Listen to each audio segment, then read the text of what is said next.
Layoff na Embraer. Empresa negocia suspensão do contrato de trabalho para até 2.000 funcionários. É mais uma medida para enfrentar as turbulências do mercado aeroespacial. Barriga vazia. Com as contas no vermelho, Prefeitura de São José dos Campos atrasa repasses e creches sofrem redução de merenda. Vinha peixe, não vem mais.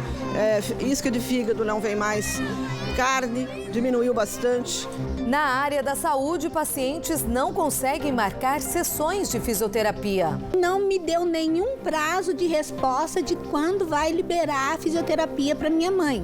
Sendo que é um pedido médico, né?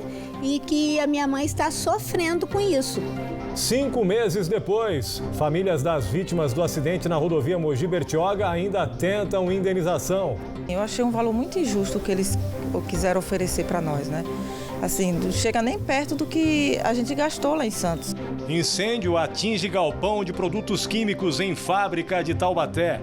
Vôlei. Taubaté enfrenta hoje o Canoas, fora de casa, em busca da 3ª vitória na Superliga. Sangue novo. Time Sub-22 tenta recolocar o São José na elite do basquete nacional. A cidade sempre apoiou, a torcida sempre lotou o nosso ginásio e a gente vai dar nosso sangue e fazer de tudo para não deixar esse basquete morrer. Estes são os destaques da edição de hoje do Band Cidade.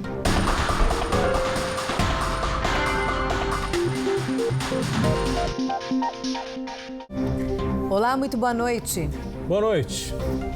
A Embraer anunciou hoje a proposta de layoff para até 2.000 funcionários. A iniciativa é apresentada na véspera do prazo final dado pelo Sindicato dos Metalúrgicos para que a empresa apresente uma contraproposta ao pedido de aumento salarial. A categoria ameaça entrar em greve caso a empresa não reajuste os salários. Então vamos até... Nossa, minha cadeira diminuiu aqui, mas a gente segue. A gente vai até São José dos Campos agora, conversar ao vivo com a Maiara Gouveia. Maiara, hoje à tarde o sindicato concedeu uma entrevista coletiva, né? Conta pra gente qual foi a novidade. Boa noite. Olá, Márcio, Gianda, é isso mesmo, a coletiva terminou no final da tarde. A novidade é que o sindicato fez 2 contrapropostas para a Embraer. A primeira delas seria a garantia do trabalho, né, da permanência no trabalho, ou seja, que não haja demissões pelos próximos 2 anos. E a outra proposta substituiria a necessidade de um layoff, e é a diminuição da carga horária de trabalho semanal de 43 horas para 40 horas. Uma nova reunião vai acontecer entre o sindicato dos metalúrgicos e a Embraer está marcada para o dia 23 de novembro. Quem está ao meu lado e traz mais informações é o vice-presidente do sindicato, o Herbert Claros. Boa noite, Herbert. Essas 3 horas semanais a menos realmente seriam suficientes para descartar o layoff? Sim, o sindicato, na verdade, há muitos anos nós vemos pleiteando a redução da jornada de trabalho.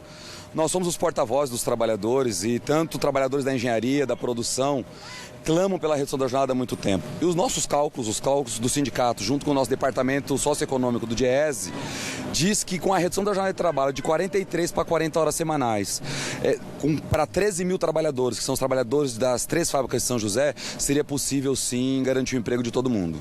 Na próxima reunião, no dia 23 de novembro, vocês obviamente vão discutir isso. Há alguma possibilidade de vocês aceitarem o layoff? Como é que vocês vão lidar aí com essas negociações? Claro, hoje a empresa abriu a situação para a gente. Os trabalhadores também foram comunicados, só que a empresa não trouxe detalhes em relação ao layoff. Ela só comunicou que são por 2 anos e que vão ser escalonados, né, os períodos do layoff. Ela ainda não detalhou quais áreas específicas, se é setores da engenharia, quais setores da produção vão estar em layoff. Quando ela especificar tudo isso, o sindicato vai fazer análise e vamos estar conversando com a empresa. Em relação à campanha salarial, vocês pedem um aumento de 11%. Como o Márcio falou, né, no início da nossa entrada ao vivo, amanhã é o prazo final para a Embraer se posicionar. Como que ficou isso? Isso, na verdade, em parte se resolveu hoje. É importante que seja claro que é em partes. Nós demos um prazo até amanhã para a empresa se posicionar em relação à negociação. E hoje a Fiesp, que representa a Embraer, nos ligou de manhã e marcou uma reunião para a próxima quarta-feira. Então, quarta-feira, dia 16 às 10 horas, nós temos uma nova negociação na Fiesp. caso essa segunda reunião, né, é bem claro deixar para quem está assistindo que são duas reuniões diferentes, caso essa reunião da próxima quarta-feira, aliás, não resulte em um acordo, aí sim existe a possibilidade de greve já na semana que vem? Na verdade, as últimas duas, nós já estamos, essa é a próxima é a sexta reunião. Nós já tivemos as últimas duas, a empresa insiste na política de abono e nós recusamos. Então, se na próxima reunião ela insistir em abono, a partir de quinta-feira é greve na Embraer. Muito obrigada, Herbert. Em nota, a Embraer informou que o layoff teria a duração aí para cada funcionário de 2 a 5 meses e que atingiria até 2.000 trabalhadores, seriam divididos, escalonados aí, como o Herbert falou, em grupos pelos próximos 2 anos. A vigência do layoff, então, seria de janeiro de 2017 a dezembro de 2018. Lembrando que há 13.000 trabalhadores da Embraer aqui nas 3 unidades de São José dos Campos, só na cidade de São José dos Campos. Segundo a empresa, o objetivo é ajustar o ritmo de trabalho à queda da demanda mundial por seus produtos. Uma alternativa que possibilitaria a Embraer diminuir temporariamente os custos durante o período de baixa demanda. Gianda, Márcio, é com vocês aí no estúdio. Obrigado, Jean. Valeu. Bom, o depósito da empresa General Electric, a antiga Alstom, em Taubaté, foi atingido por um incêndio hoje de manhã. Ninguém ficou ferido. No local estavam guardados componentes químicos. O fogo gerou uma grande fumaça preta que, além de impressionar, chegou a ser vista de cidades vizinhas.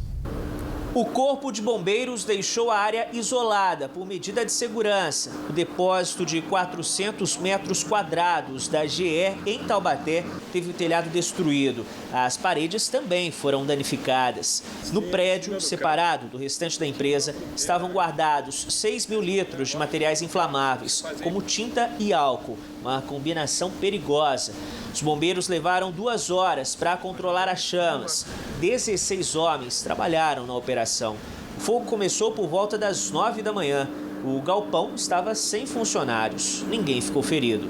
Devido à peculiaridade do isolamento do risco do fogo, não havia chance de propagar para os outros edifícios. O prédio que foi incendiado estava sem pessoas trabalhando no momento. Então não foi assim um incêndio de grande risco, porque não houve vítima nenhuma, não havia chance de propagar o incêndio. Foi um risco médio. Telespectadores do Band Cidade mandaram fotos da densa nuvem escura formada pelo incêndio. A fumaça chegou a 20 metros de altura e podia ser vista de cidades vizinhas, como Caçapava. Pela combustão do próprio material, né, dos líquidos combustíveis inflamáveis que havia no local, e também a mistura aí, estavam estocados em bombonas aí de plástico, e aí causou essa fumaça preta que repercutiu aí, mas foi de maneira aí controlada pelo Corpo de Bombeiros e as equipes externas que também apoiaram no incêndio. Mesmo sem esse risco do fogo se alastrar pelos demais prédios da empresa, como segurança, os funcionários foram liberados. O expediente foi suspenso nesta quinta-feira e as atividades só serão retomadas amanhã. Em nota, a AGE informou que as causas do incêndio serão investigadas. E a tragédia com um ônibus de estudantes na rodovia Mogi-Bertioga completou esta semana 5 meses.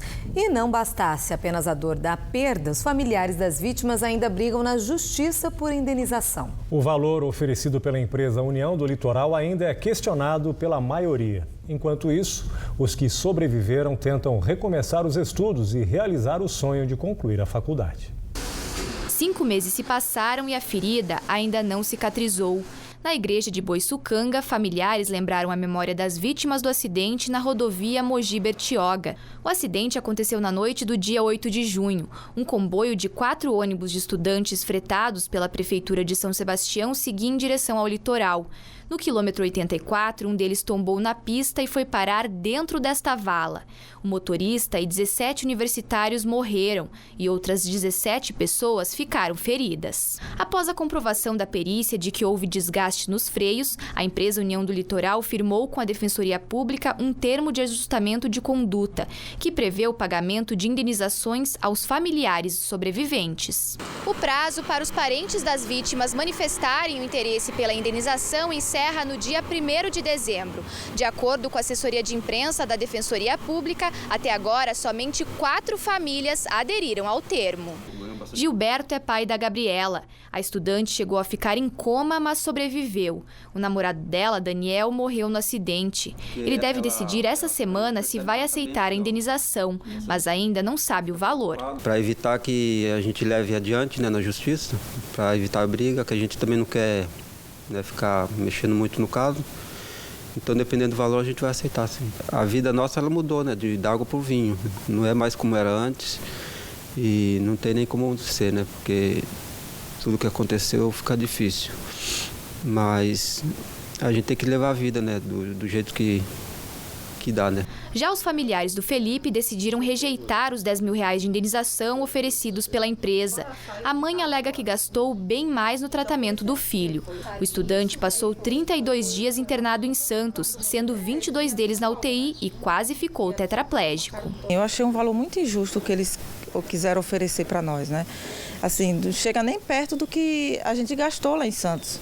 A gente gastou muito, eu gastei com moradia, com medicamento, com despesa médica e minha alimentação. Depois que aconteceu esse acidente do dia 8, minha vida mudou praticamente. Eu fiquei 2 meses sem trabalhar. Eu passei a viver lá em Santos. Então eu preferi não aceitar e mesmo levar isso adiante para a justiça. Hoje, Felipe está recuperado, mas teve que trancar a matrícula na faculdade devido ao tempo de internação. Ele pretende retomar o curso no ano que vem. O estudante vai morar em Mogi das Cruzes e aproveita o tempo livre para revisar as matérias. O pensamento agora é seguir em frente. Muitos falam que eu tive a sorte de não lembrar do dia do acidente, das coisas. Eu perdi a memória do dia inteiro do acidente. Só lembro de algumas coisas, assim, algumas fotos. Mas eu passei a ver melhor a vida, entendeu? Quando eu vejo esses casos de hospital, aí eu passei por isso. Só de eu estar bem hoje, tá recuperado bem antes do tempo que os médicos previam, para mim isso já tá bom. Eu choro hoje assim, porque eu lembro do que eu passei. Mas em todo momento agradecer a Deus, porque o que aconteceu com o Felipe realmente não tem explicação. Eu fico imaginando as mães que perderam os seus, né, que estão aí hoje sem seus filhos. Dia de finado mesmo, a gente foi lá. Ele foi levar umas flores para os amigos deles que estão enterrados. A empresa de ônibus União do Litoral informou em nota que continua dando assistência às vítimas e aos familiares desde o dia do acidente. Garantiu também que os passageiros que comprovaram gastos em relação ao acidente estão sendo atendidos e ressarcidos. A seguir, corte de gastos na Prefeitura de São José dos Campos já afeta a merenda nas creches. Carne, por exemplo, virou item raro no cardápio das crianças. Os detalhes já, a hora certa para você, 7:01. Nós temos 165 crianças, são 56 de berçário e eles fazem toda a alimentação aqui, né?